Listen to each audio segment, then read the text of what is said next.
Minister, good morning. Hi, everyone. Every time I come in this room, it seems like Stan's on the stage before me, which is kind of a hard act to follow. I got to say, I don't have the same kind of energy that Stan does. I don't know how he does it year after year. It's such a pleasure to be here with you all on the unceded and unsurrendered territory of the Algonquin people.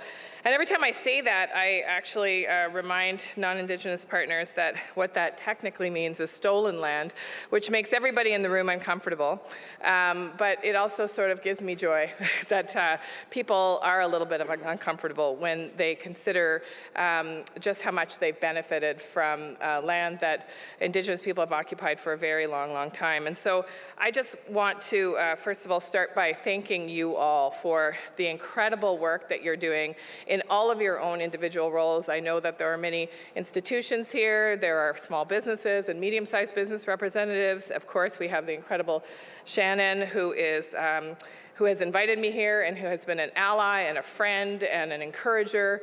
And I want actually my remarks to be a bit of a celebration, because I think that in the work that I do and the work that all of you do, you have seen really, really difficult, challenging times. But today, I'm here to celebrate with you, because all of that work that you have done to push and advocate for equity, for economic reconciliation, a term that I would say the majority of Canadians didn't understand a decade ago, are starting to understand now. It's starting to come to fruition. So give yourselves a round of applause, because all of that work is starting to pay off. In fact, this space for me is a very hopeful space. And you know, I have to tell you that I didn't come to the role of Minister of Indigenous Services in a naive way that I imagine many other ministers have. I am from Northern Ontario. I'm from the territory of Fort William First Nation, who's a signatory to the Robinson Superior Treaty Area. I have 12 First Nations that I'm so proud to represent as a member of Parliament. I visited with all of the chiefs and councils and met many, many residents of those communities. And I grew up there, and I have friends and relatives and family that that I've intermingled with in many, many different ways through my lifetime. But many, many people don't understand Indigenous life. They don't understand the roots of this country.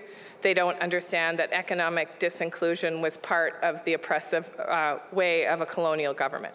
In fact, the Indian Act, as you all know, was written in a way to disinclude people from society. In fact, placing people far, far away from settler towns, which would become cities, from opportunities for participation in economy. There were many different rules, I don't have to tell you about them all, that prevented people from growing businesses, from starting businesses, from being self-sufficient. And so for me, economic reconciliation is one of the most powerful and most hopeful spaces of the work that I do, because what it does is not just drive one of the most fundamental social determinants of health, which is the ability to provide for ourselves, but it actually also provides that self-determination, that ability to make decisions for yourself. It is a form of freedom, a form of participation that I can't think of any other that is as equally powerful. When I visit First Nations across this country, and I visit with First Nations people across this country, what I really hear is a tale of two worlds. I see First Nations that are thriving, that are growing, that are developing their own ways and customs, bringing them back, developing their own communities, children that are thriving, and a recovery that's happening. And then I visit First Nations that are further away, usually from opportunity, and in fact are very, very stuck, are stuck in a way that has been imposed on them and a way that has become a generational loss for all of us. And when I speak to my colleagues who are non-Indigenous, and I speak to my colleagues that are not aware of that world in ways that I think actually every elected official should be, if you're a member of Parliament, but nonetheless many aren't, I try to tell them the stories of those two worlds, and I try to tell them about the importance of equity, and I try to tell them why it's important that every child has an opportunity to succeed in school, in life, in their community, in their homes. And I can't believe I have to make this argument in the House of Commons, that equity is actually good for all of us.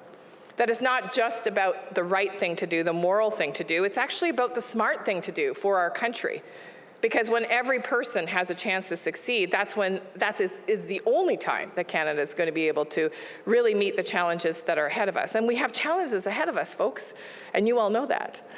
But today is a celebration, and it's a celebration because all of your voices and NACCA and many other financial institutions, Indigenous-led organizations, fought and fought and fought for a place in the budget that was meaningful.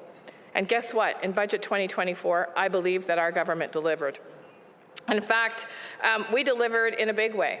The new spend of the budget, 24% of the new spend of the budget are dedicated to Indigenous priorities. And a lot of the focus is on economic development. So for example, in Budget 2024, there is the loan guarantee program that so many people fought for, $5 billion of support so that Indigenous peoples can share in the benefits of the natural resource projects that for a very long time have made other people very wealthy and that have left Indigenous communities and people behind.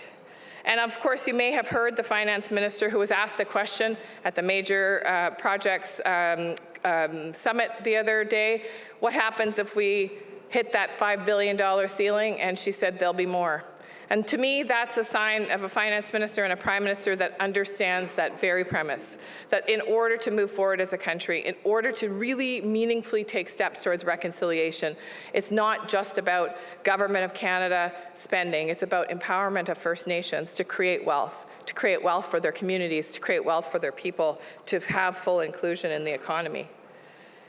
I'm really excited to say that all of that work that you did also led to more support for Indigenous financial institutions, just like you, to make sure that there is that support for small and medium-sized businesses, for all of the kinds of endeavors that you're trying to ensure are possible for the members that you represent. And so there is $350 million dedicated for Indigenous financial institutions, $330 for Indigenous First Nation institutions, and $30 million for the Métis Capital Corporations, and $2.5 million for Indigenous tourism, and $36 million for the Strategic Partnership Initiative's clean energy. And again, this is all about the tools of empowerment. Now, I'm very excited about the work that we're doing through economic reconciliation. And I have to say that when I tried to bring all the relationships that I had through various different ministerial roles with me into this role. And so one of the ideas that I had early on was, why don't we bring some of those major institutions together? And so I'm really excited about the economic roundtables that we're starting to have that bring major financial institutions, including Indigenous financial institutions, together with banks, with the Bank of Canada, with the Canada Infrastructure Bank, because I truly believe that the knowledge and expertise and wisdom of Indigenous peoples and business owners are going to propel this country towards great things. I just want to say that there's a risk ahead of us. And I was debating in the car on the way over here, do I become a partisan at this podium? And I actually feel in my role that partisanship it feels a little dirty, if you will, because obviously it's the Government of Canada that has been a bad actor in the space of relationships with Indigenous people. But I have to tell you that I'm sensing a rise in anxiety amongst the partners that I work with, and certainly the Indigenous communities and organizations and First Nations and Inuit and Métis, who are starting to worry about what a Pierre Poilievre government might look like in terms of the progress that we've made on reconciliation. I always say to the Prime Minister, it took us, at least 150 years, some will say longer, to get to this place of dysfunction. It's going to take a lot longer than 9 years to heal. And yet, we do have a small flame of reconciliation. And all of you probably have started fires in your life. I know I have. And you know how fragile that flame is at the very beginning. You know that if you put too much wood on it, or you blow too hard, or you move the wood around too fast, or, you can easily put that fire out. And I'm really, really worried about what it's going to look like if, in fact, we see a return to a conservative leadership, especially under the likes of Pierre Poilievre. This is a man who doesn't have respect for Indigenous peoples. He doesn't have a respect for relationships. He doesn't have a clear sense, for me anyway, of what it is he wants to do when he seizes that power. I always say to myself, you know, there's a lot of politicians out there and they come from all different stripes, and even though I care about some things and maybe I don't care about other things, if you can identify in somebody's speeches or in your conversations with them one-on-one what they care about, even if it's a thing that you don't care about, then they're here for the right reason. You know, somebody might care a lot about growing business. Somebody might care a lot about ending homelessness. Somebody might care a lot about substance use and supporting people who use substance use. And all of those things are noble and reasonable. Somebody might care a lot about the environment, and somebody might care a lot about municipal life. And all of those things are reasonable and supportable. But when you ask someone why it is they want to be a leader and they can't give you a reason, then you have to ask why it is that we would support a person like that. You know, for me, this work is the work of a lifetime. And the work that you're doing, you know it's blood, sweat, and tears that go into this work every single day. So let's make sure that we keep ourselves strong together. Many people are pulling me aside. In fact, at formal tables, at informal tables, on and off planes, everywhere I go, people are whispering to me, how do we stop him? And I say, I can't do it alone. We have to do it together. So my last appeal to you is, if you like the path that we're on, and you want to protect the path we're on, we're going to need your voices, because we can't do this alone. And so I'm going to end there and thank you all very much for your hard work and congratulate you once more on tremendous success this budget. Thank you very much.